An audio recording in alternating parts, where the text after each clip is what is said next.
Bonsoir à tous, soyez les bienvenus dans ce 20h à la une de l'actualité. Embrasement dans les universités du Sénégal. Ce mardi, un mort, des véhicules incendiés, des villas et bâtiments administratifs saccagés. C'est le bilan des affrontements entre étudiants et forces de l'ordre à Dakar et Saint-Louis. Les affrontements se poursuivent à l'université Cheikh Anta Diop. Plusieurs blessés sont enregistrés dans les rangs des étudiants décidés à venger la mort de leurs camarades. Fallou Sène, loin d'être le premier à payer de sa vie pour la cause estudiantine. Autre titre de l'actualité de ce mardi, la manifestation de colère des populations des villages qui entourent l'aéroport Blaise Diagne. Elles ont battu le macadam pour dénoncer l'aggravation de leur situation causée par cet aéroport. Voilà pour les principaux titres.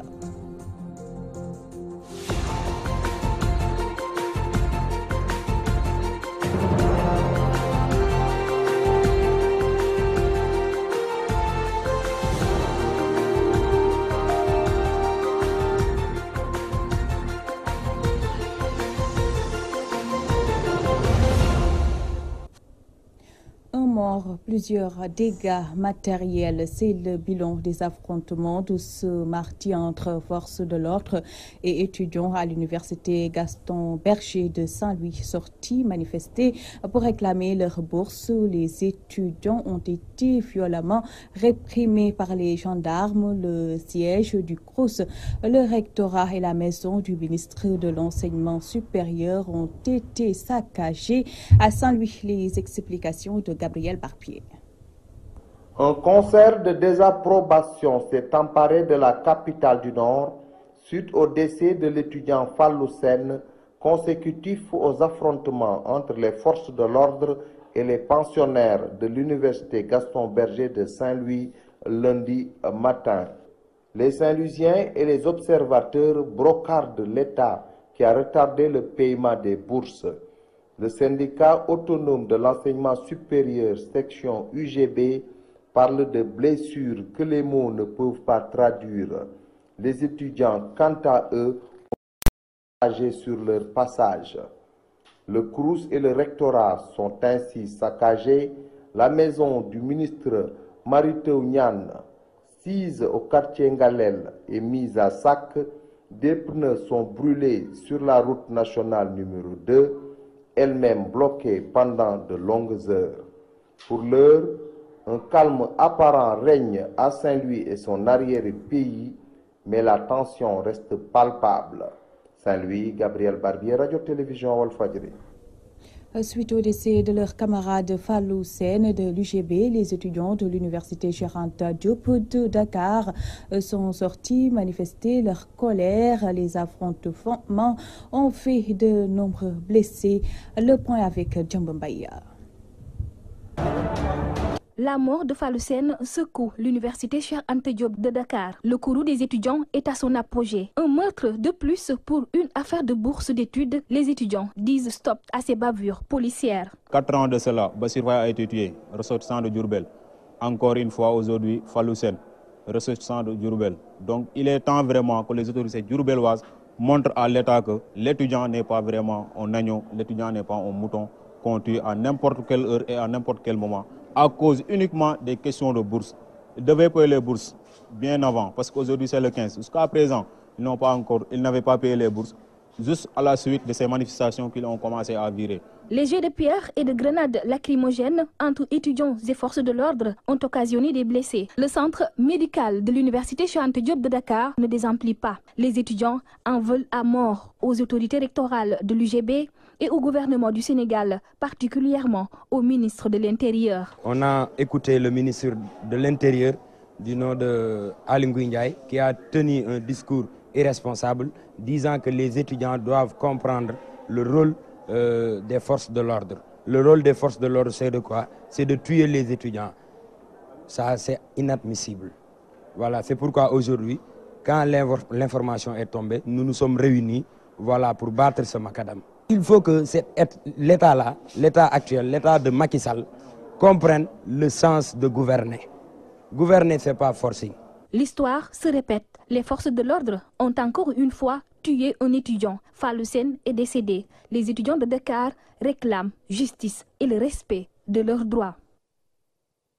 Djambou Mbaye, dernière nouvelle, la situation se complique au campus universitaire de Dakar. Après avoir reculé dans un premier temps face à la détermination des étudiants, les policiers sont revenus en force en début de soirée. Des véhicules de la police notamment ont été incendiés. On va y revenir. Comme leurs camarades de Dakar et de Saint-Louis, les étudiants de l'université Assane Seck de Ziguinchor ont investi les rues de la capitale du Sud pour crier leur colère suite au décès de Fallou Sène. Trop, c'est trop, ont-ils scandé face à cette situation qualifiée de grave et dangereuse. Sad Hamadi Sogo, leur porte-parole, est avec Hamadi Khalil Djemé.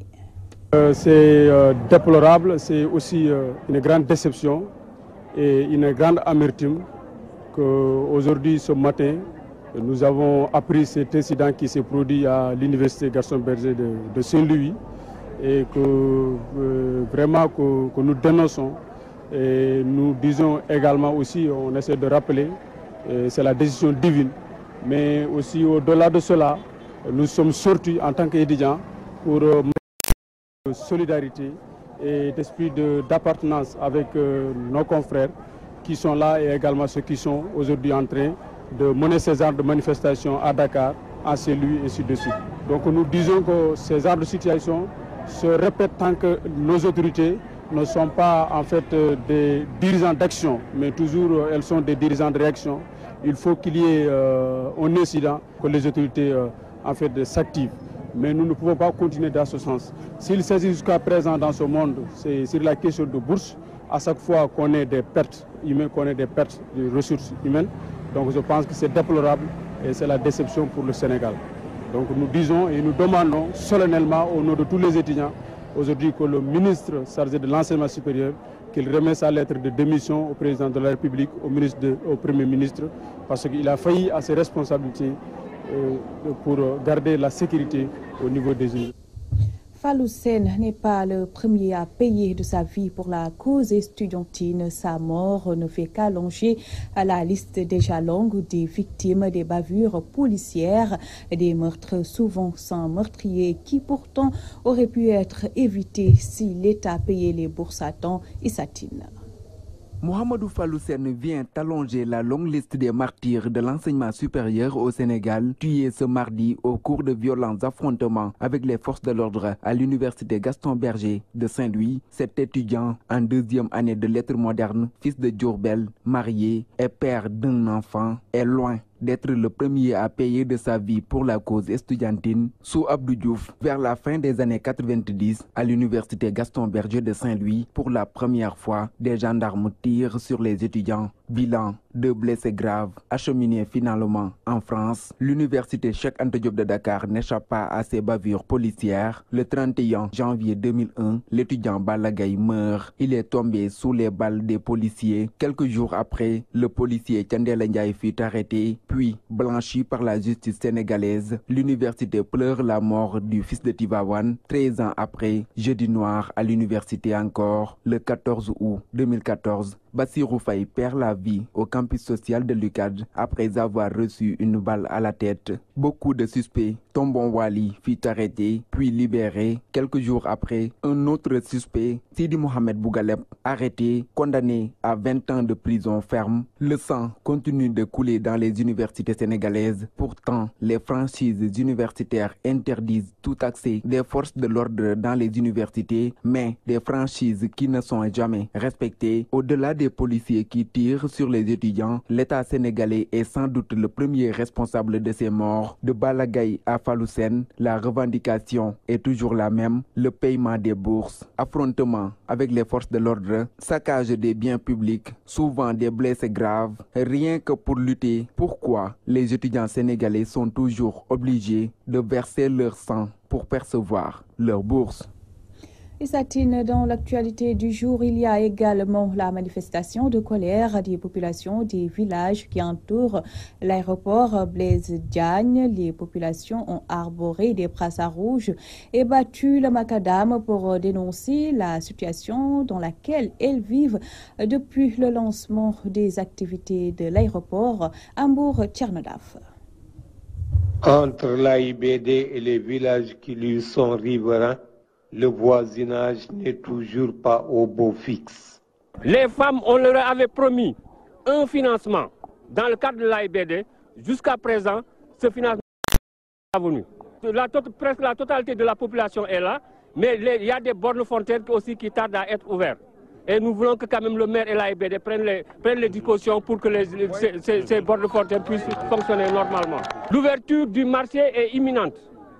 Elle doit être ouverte par la population est là, le marché est là, construit. Donc que le maire vienne prendre les dispositions pour que les gens puissent quand même ouvrir le marché parce que les femmes en ont besoin. Le paiement sans délai des réclamations d'impenses, la mise à disposition de nos champs de culture, le recrutement des jeunes à l'aéroport international Blaise Diagne, l'ouverture de la case de santé. Sur les raisons de cette cohabitation tumultueuse, les explications des populations. L'aéroport est en train de fonctionner. On leur a donné le temps de s'installer. Ils se sont installés. Maintenant qu'ils s'occupent de nos dossiers. C'est tout ce que nous réclamons. Les jeunes d'ailleurs de tout le Sénégal sont là alors que nos enfants sont là. On a pris nos terres, nos sites culturels et tout, mais on ne parvient pas à travailler à l'aéroport. Les gosses sont là et on n'a pas de chance. Que le gouverneur nous donne les actes sur les 300 hectares individuellement pour que les gens puissent cultiver cette année. On est au mois de mai, on parle de l'hivernage prochain et jusqu'à présent un paysan qui ne sait pas s'il aura un champ ou pas, là vraiment c'est un problème très très sérieux. Les 300 hectares qui sont déclassés de la forêt, qu'on nous donne nos terrains individuellement et que les gens puissent recontinuer leurs activités traditionnelles. Et ça, c'est un droit et c'était leurs engagements. Si les autorités font la sourde oreille, alors gare au plan B, déjà mitonné et concocté, clament les populations. Depuis 4 ans, nous sommes là. Les jeunes sont en train de nous interpeller. Ils veulent construire et ils n'ont pas où construire. Concernant maintenant les champs, depuis 4 ans, on est là. On est une population d'agriculteurs. On ne peut plus travailler parce que les champs ne sont pas disponibles. L'aéroport nous avait promis que les jeunes seront recrutés. Depuis lors, on n'a même pas le dixième de la jeunesse qui est recrutée. L'alibi qu'on nous donne toujours, c'est que les réclamations ne sont pas toutes traitées. Et on ne peut pas se fier à ça parce qu'un document qui, depuis 2 ou 3 ans, n'est pas traité et qui ne bouge pas, ne bougera jamais. Ça, c'est un plan A. Le plan B, j'espère que nous n'en arriverons pas parce que les autorités vont régler nos problèmes avant. Mais le plan B existe bel et bien. Mais nous, avec les autorités, nous pensons qu'ils vont accélérer nos dossiers pour que les gens quand même puissent recouvrir leurs droits. Parce que c'est des droits, c'est des choses qui sont... Nous ne demandons rien à l'État. Ce qu'il nous avait promis, qu'il nous le donne. On ne demande pas rien d'autre. À chaque jour suffit sa peine entre l'AIBD et ses voisins. Mbour, Tchernodaf, Radio-Télévision Walfadjri. Le regroupement des chauffeurs de Dakar, un ordre de bataille face à la presse, les responsables de cette structure ont exprimé leur désaccord face aux propositions de l'État pour la réduction des accidents de la route. Le plan Karangué et la gestion de la gare interurbaine étaient également au menu de leur face-à-face avec les journalistes. Fallou Samb parle en leur nom au micro de Théodore Semedo. Pour faire appel à l'unité. Comme vous le savez, présentement, nous sommes confrontés à beaucoup de difficultés dans le monde du transport. Et nous avons constaté qu'avec la diversion, on n'arrivera pas à régler ces problèmes. Chaque fois qu'il y a accident, le chauffeur est entendu. On est foutu en prison. En plus, nos diplômes subissent les mêmes sorts. Sont suspendus de 6 mois à jusqu'à 2 ans. Comme vous l'avez entendu, on parle souvent de permis à point. On nous fait des menaces sur le permis à point, qui est un problème qui n'est pas encore discuté avec tous les acteurs du transport. Parce que nous ne refusons pas le permis à point, nous sommes des professionnels. Mais il faut qu'on discute autour de la table pour savoir les mesures d'accompagnement.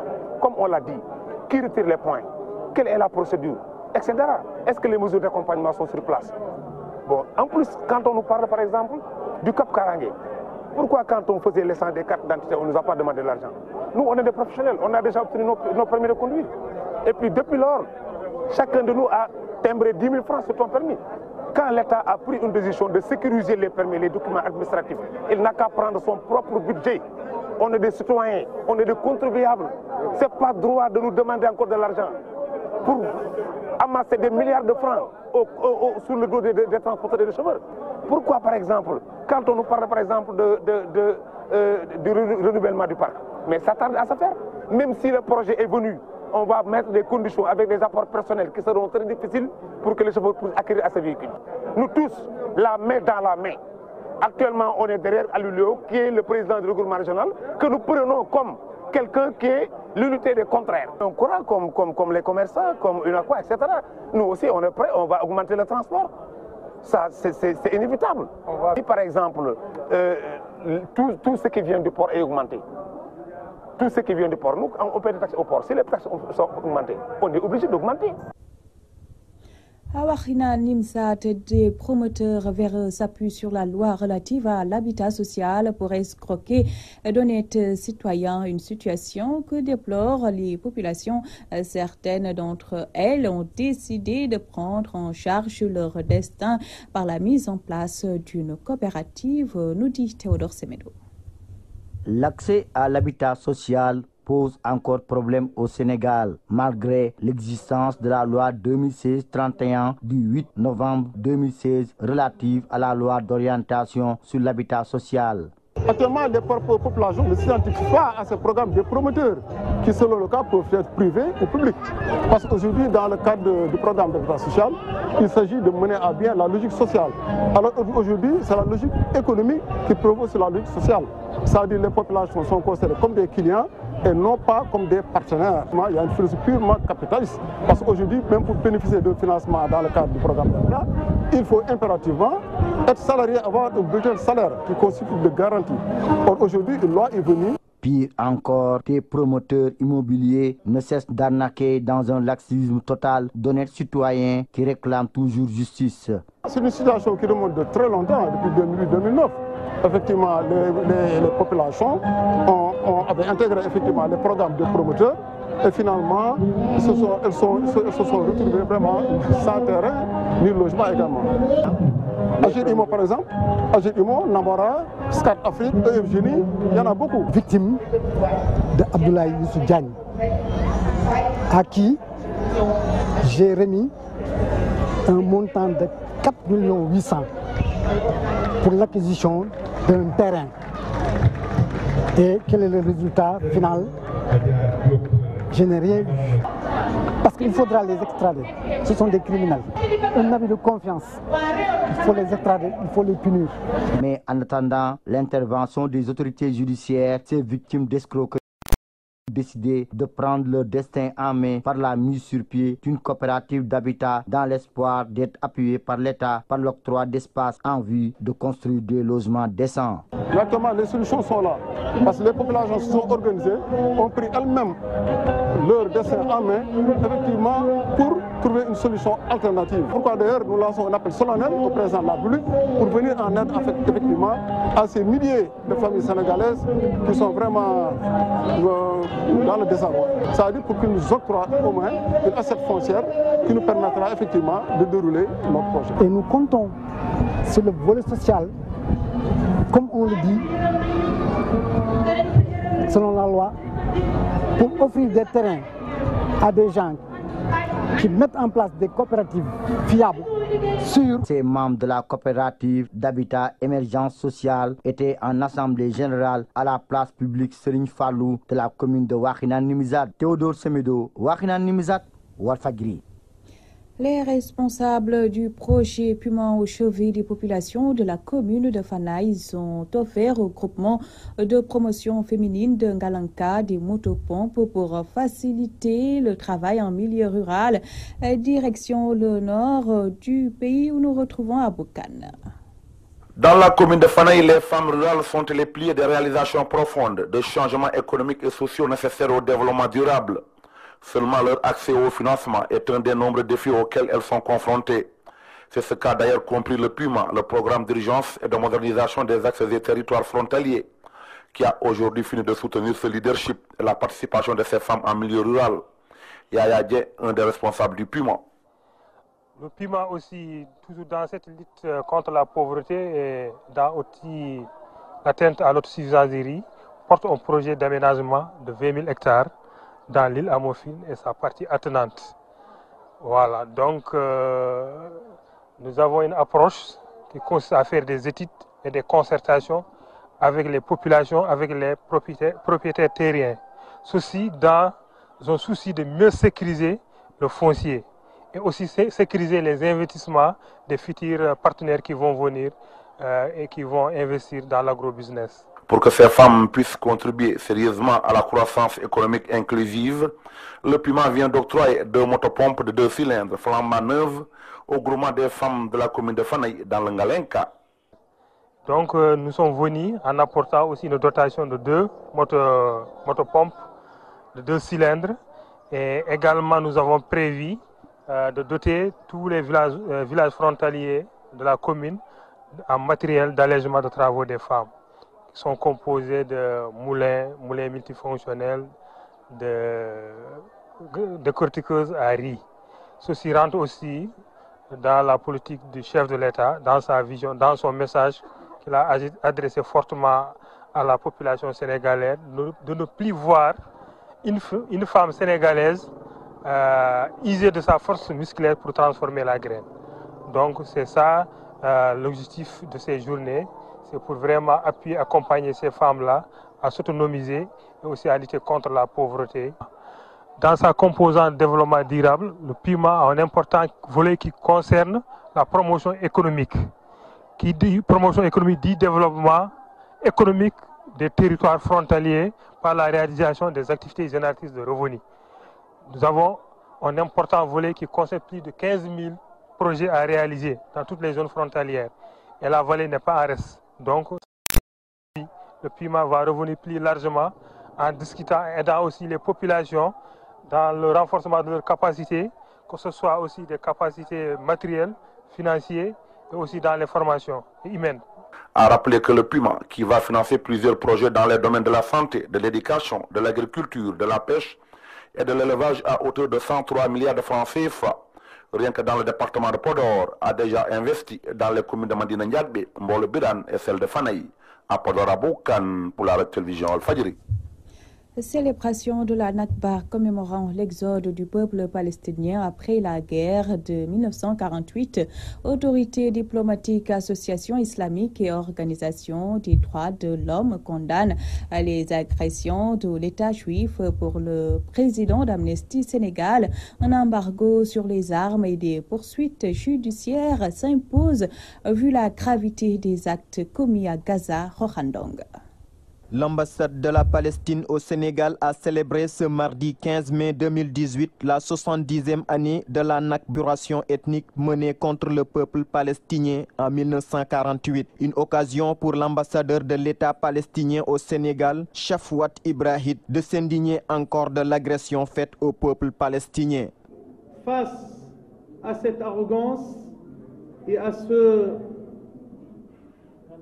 cette négation de droit, et à cette volonté d'éradiquer tout un peuple de ses racines, de son identité, de son histoire, de sa terre, les Palestiniens aujourd'hui marquent une fois de plus le couloir de leur résistance, marquent également le cri de leur indignation devant ce silence de la communauté internationale.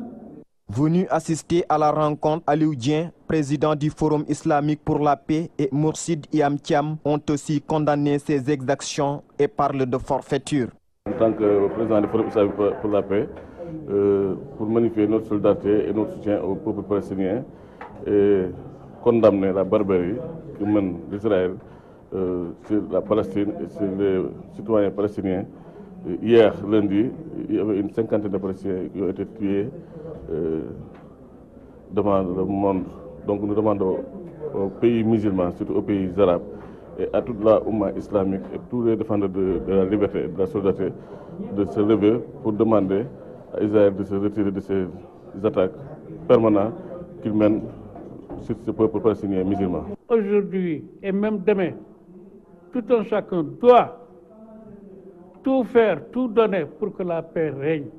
En Palestine, évidemment, ils sont en guerre, mais aussi ici au Sénégal.